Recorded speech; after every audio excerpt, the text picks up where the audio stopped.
Good morning. Morning, everyone. Good to see you on. Good morning. Monday. Marvellous Monday. It is indeed. Feb 14. Happy Valentine's Day, wherever you are. For all those romantics out there, hope you're having a nice day. Chocolates, flowers, something or other. Good luck with it all. Sometimes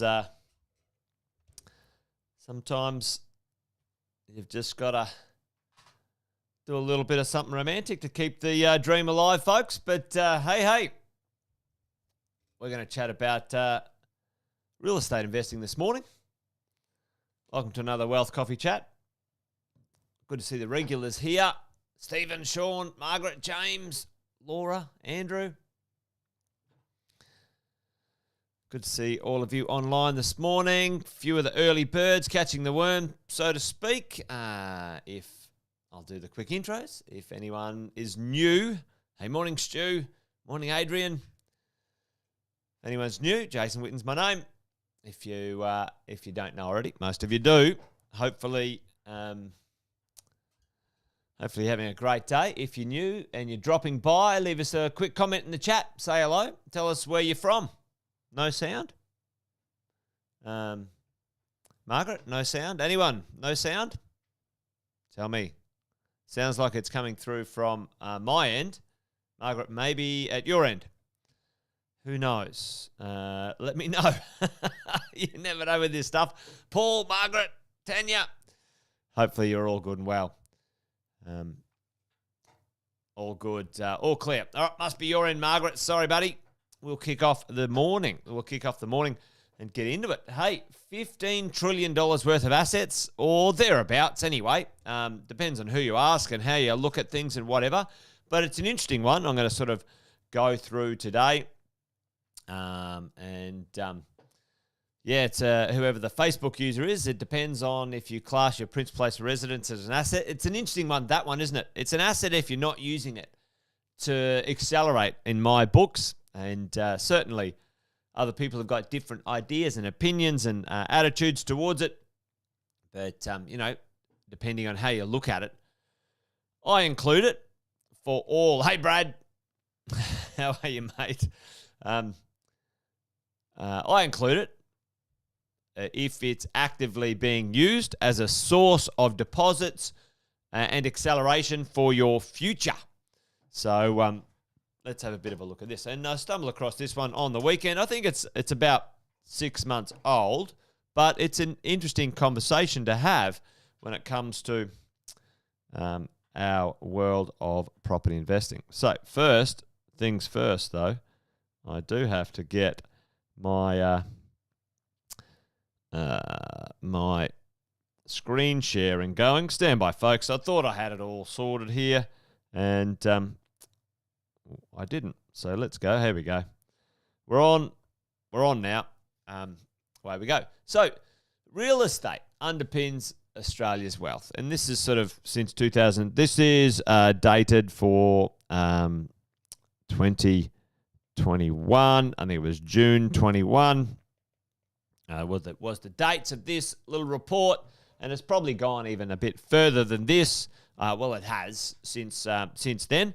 But it's interesting when we look at where is the wealth stored in Australia, where is, significance about some money and value, and it does include the Prince Place of residence, because for most Australians, we have 54.3 according to this report, which is about right. I meet a lot of people, over 50% of our wealth, over 50% of our dollars and cents locked up in our real estate. And it was a good question there from Brad about, is your PPR an asset? Do you count it? And we'll talk a little bit about that today as well.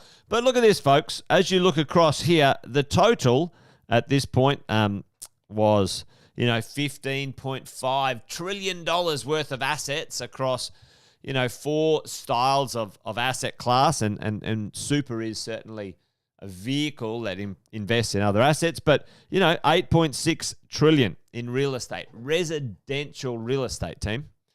Residential real estate, massive, huge, 55% or thereabouts, 55% of that space in there. Pretty significant. You got commercial real estate, which is not as significant, 5% of the wealth in Australia. Depends on how you slice it. I wonder if they include the farms and other things. But, well, this is an interesting conversation. And, we don't have to dive down on the specifics. I want to spin this out today into a conversation about strategy and investment concepts when we look at this stuff. Super, there's a pretty significant amount of money in our super. Australia has one of the largest superannuation funds in the world per capita. So it's an interesting one, that one. And I think in the future, this is my call. I've chatted to a few people.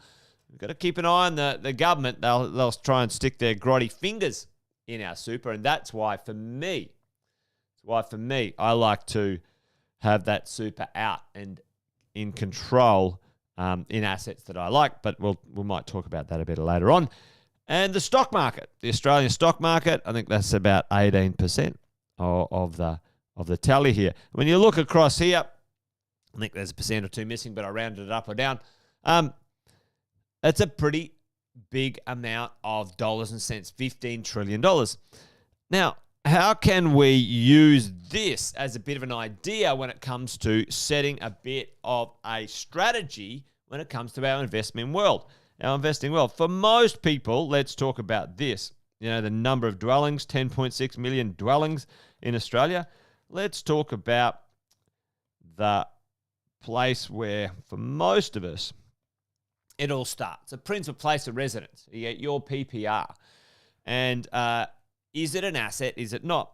The challenge for all of us is that, we're fed this conversation, this concept that you're, from a very early age, which is not very accurate, let's be honest, that if you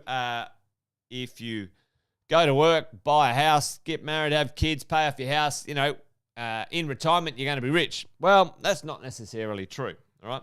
Because a lot of people end up with a lot of wealth in their principal place of residence and they don't have any income. The challenge is this. What is an asset? Oh, it's only two T's. What is an asset? And for all of us, do we have assets? Are they working? For me, number one, an asset creates an income.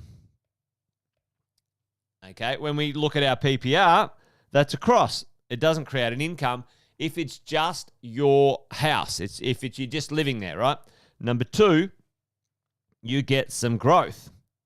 Okay, the PPR gets some growth. And number three, we get some tax deductions.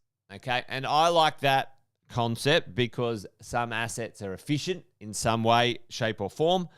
And there's going to be a cross and a tick there at the same time. You don't get any deductions personally in your income space, but you do get some deductions when it comes to capital gains tax, which is good.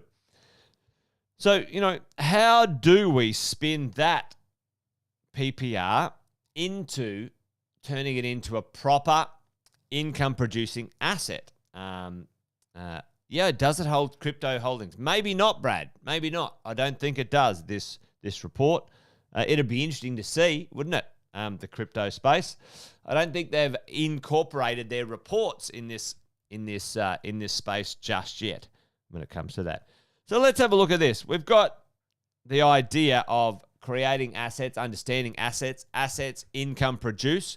Now, at this moment in time, you might not be producing a net income, which is putting extra cash in your pocket, but you're producing income. Chriso, equity arbitrage. That's what we can talk about here. So let's have a look at this. Let's talk about these four spaces, these four runways, these four forms of wealth. And are you maximizing, are you taking advantage of these assets or these asset classes? And it doesn't have to be all of them. It can be some of them, whatever it might be. Let's go through this when it comes to owning some assets and maximizing where we're at. Okay, let's talk about this. PPR. All right.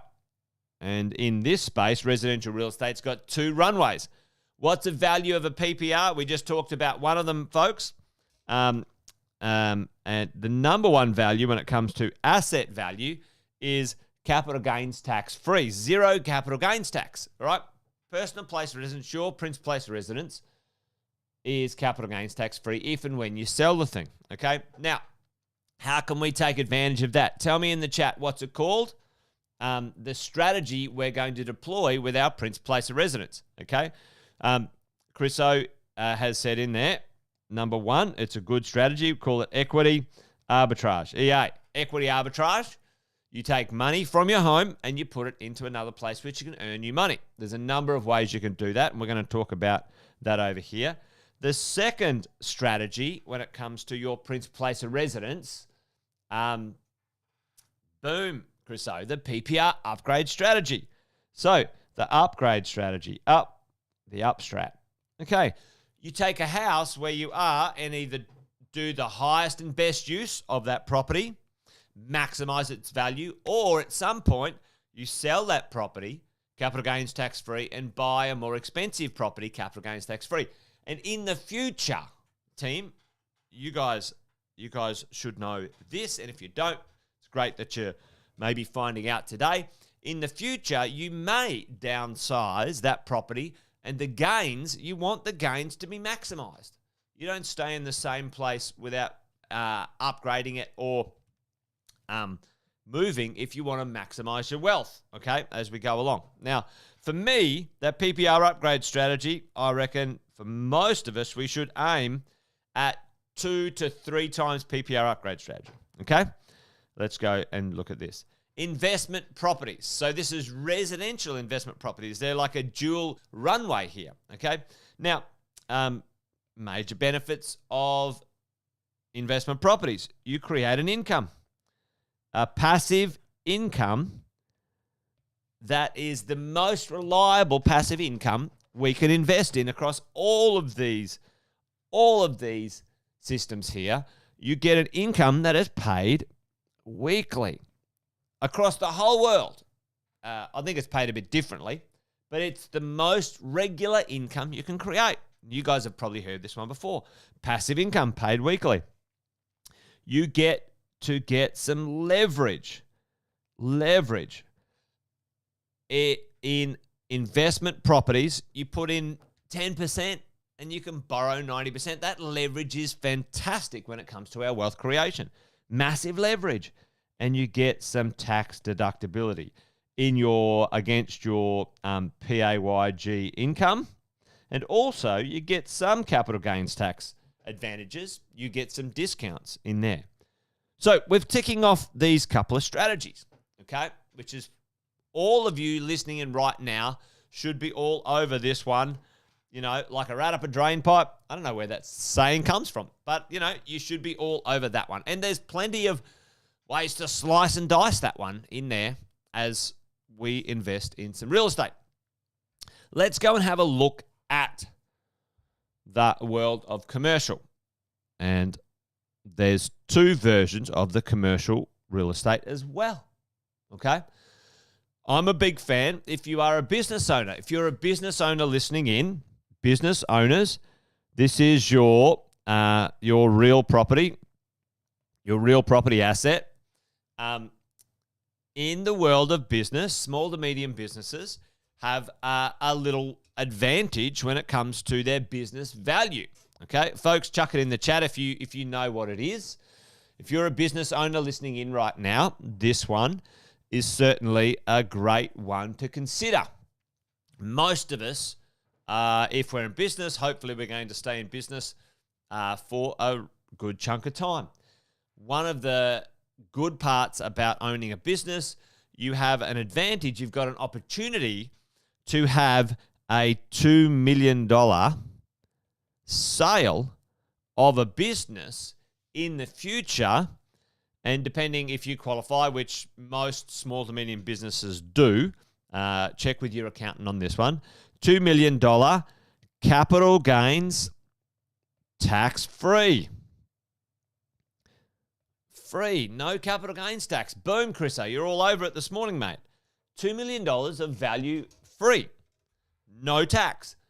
But, hey, Jason, hang on. I own a coffee shop. I'm a plumber. I've only got a few trucks. No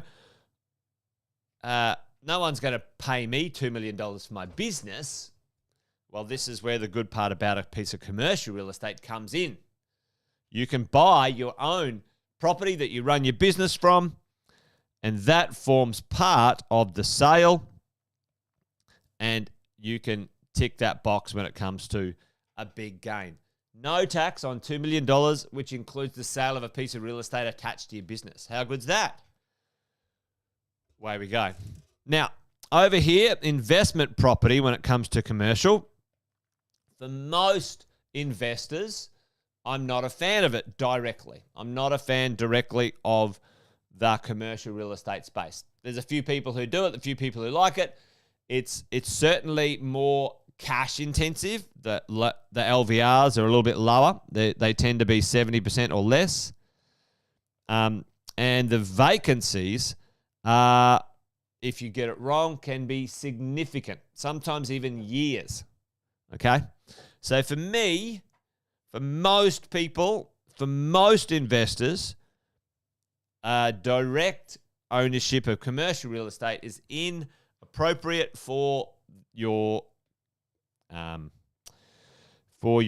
investment world. If you can buy 5 residential pieces of real estate, I would prefer that. Yes, the income is higher over here, but the volatility comes along with it, okay? Right, let's have a quick look at your superannuation. What is a value in there, team? It's reduced capital gain. It's reduced taxes, reduced capital gains tax, and reduced income tax. All right, income tax. And in retirement phase, this one, you guys already know this, I'm quite sure. You could pay 0 and 0 up to a portion of $1.7 million worth of assets. So are you running that strategy? Are you maximizing that strategy? Across all of this wealth, we're having a look at what we're up to. And there's plenty of things in there you can do. Speak to your advisors about, taking advantage of that stuff. And lastly, but not least, the stock market. Now, I don't know much about the world of the stock market, so I'm not going to comment too much this morning on this one. But what I do know is that as you grow your wealth, having some of your wealth invested as a bit of a diversification strategy across all 4 of these platforms makes a little bit of sense. For property investors, the majority of activity happens over here. Majority activity happens over here. We get a bit in there. Then the other 2 for me are bonuses when it comes to diversifying and getting your wealth up and out as we go. So remember, 55% of the wealth in Australia is over in that runway. So for me, maybe we look at this and we say we would maybe balance up some of our focus as we go in those percentages or thereabouts when it comes to running our investment property and investment portfolio. Massive amounts of value and wealth out there. How do we run our strategies? This is not a new message you guys are hearing from me today, but it's always nice to see how it weaves in. It's nothing new, but for all of us, we got to stay on track because remember, there's a couple of sayings around here that we like. Well, I like anyway. Hope you like them. Buy well, never sell. Over there in the residential real estate space, buy some good real estate and keep it, folks. And this thing's a marathon, not a sprint. Think about this. Think about those 4 runways, plus a couple of extra sub-runways in there of wealth, pathways to wealth. And what are we doing at what time to create and generate that wealth and keep it for the future? Okay. Hopefully that made sense this morning, folks. $15+ trillion of wealth out there. Hopefully you're getting a bit of yours and building yours for the future when it comes to your passive income that you want to live off at some point. Let's hope that you've got that plan locked away. If you don't, reach out to your coach. And if you don't have a coach, you should get one. I'm a bit biased on that, but let us know if you need any help. All right, folks, that's about it. Wealth Coffee Chat, done and dusted today. Nothing else. Monday. Have a fabulous rest of your Monday. Join me tomorrow for another Wealth Coffee Chat, 8:10. We'll do it again. Let me know in the chat if there's anything you want me to talk about. Always happy to pass comment and pontificate on what's going on out there in the marketplace. All right, team, that's it. You guys take care. Have a good one. Bye-bye. See you tomorrow.